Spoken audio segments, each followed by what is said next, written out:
Bonjour à toutes et à tous, c'est Alex. J'avais envie de vous partager aujourd'hui un point important dans le référencement de vos sites et qui n'est pas forcément simple à comprendre, notamment quand on démarre sur ce domaine-là, pour les indépendants, les commerçants ou tout type d'activité. C'est ce qu'on appelle la hiérarchie des titres. Donc la hiérarchie des titres, si vous êtes en train de suivre des formations autour du référencement, on en parle souvent. Et une chose à ne pas faire, en tout cas que je vais vous montrer aujourd'hui, qui va être importante à retenir, c'est de ne pas mettre de titres dans votre hiérarchie qui ne contiennent pas de contenu derrière. Donc si vous construisez en gros votre arborescence de titres super propre avec les mots-clés qui reviennent aux bons endroits, comme vous l'avez appris en formation, c'est bien. Si dans certains de vos titres de la hiérarchie, on se rend compte qu'il n'y a pas du tout de contenu et de texte derrière, mais que ce titre n'a été mis que pour construire une hiérarchie de titres, pour moi c'est contre-productif dans votre référencement et c'est ce qu'on va voir ensemble sur un exemple juste après. Donc l'exemple que je vais vous prendre aujourd'hui, c'est une amie sophrologue à Nantes qui avance, on va dire par elle-même sur la partie référencement. Donc là, je vous donne un petit coup de pouce et je vais vous partager en même temps, on va dire, ma découverte de ce qu'il ne faut pas faire sur un titre. Un petit clin d'œil à Adélie qui se reconnaîtra et c'est pas très grave. On apprend sur ces thématiques-là, mais ça va être important de le retenir. Donc ici, on est sur une page du site de Adélie sur la sophrologie à Nantes. Sur ce site, en fait, on va avoir donc là un premier titre qui est Sophrologie Nantes. Ici, on ne sait pas trop si c'est un titre H1, un titre donc de niveau 1, un titre de niveau 2. Pour vous aider à ça, il y a un outil que j'aime beaucoup et qui est très simple et qui s'appelle Web Developer, qui permet en fait ici, quand vous l'avez installé, c'est une extension la Google Chrome, que vous pouvez avoir sûrement sur plein d'autres navigateurs. Vous allez cliquer ici dans Information Title Attributes et vous faites View Document Outline.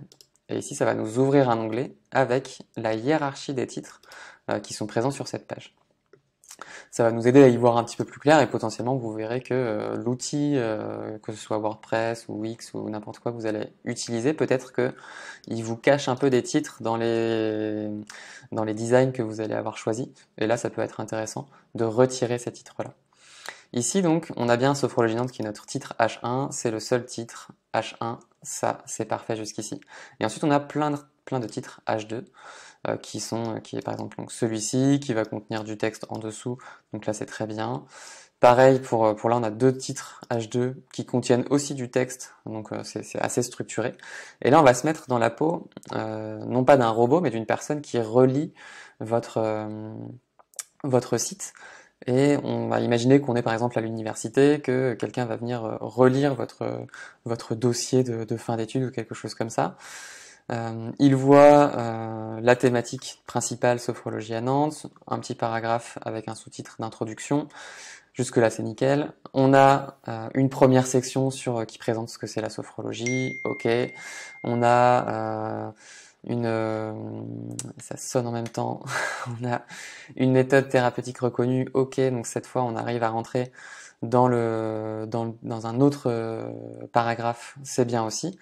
Et on arrive dans un autre paragraphe ici, qu'on peut retrouver dans nos titres, avec trois sous-titres. Et c'est ici qu'on a une erreur en fait.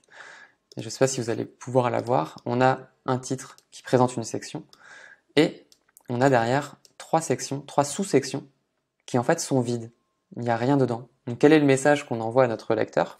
On lui dit, tiens, voilà, j'ai construit à la page 3 une section dans laquelle il n'y a rien. Donc moi, si j'étais un robot, ou en tout cas un relecteur de rapport, je me dirais, tiens, il y a quelqu'un qui a fait la moitié du travail, qui n'a pas eu le temps de finaliser. Et si on se met à la place des robots, Google ou autres, euh, potentiellement, puisqu'on ne sait pas exactement ce qu'ils se disent ou ce qu'ils parcourent, ils vont se dire que ici, on a un contenu qui est incomplet. Euh, on a essayé de nous usurper entre guillemets sur la hiérarchie des titres qui est potentiellement pas si complète que ça quand on va regarder le contenu qu'il y a derrière. Donc pour moi, c'est un peu pénalisant d'avoir ce type de hiérarchie.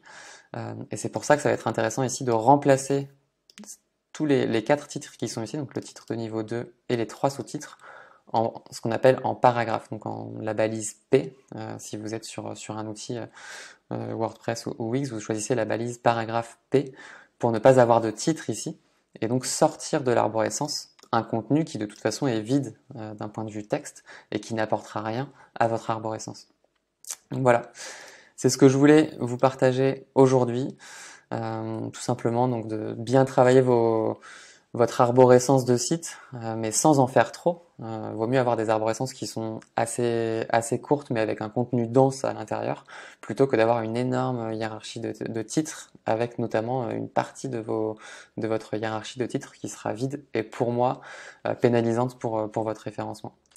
Voilà, c'était tout pour aujourd'hui. Je vous souhaite une belle fin de journée, une bonne soirée ou quoi que ce soit, et je vous dis à très bientôt.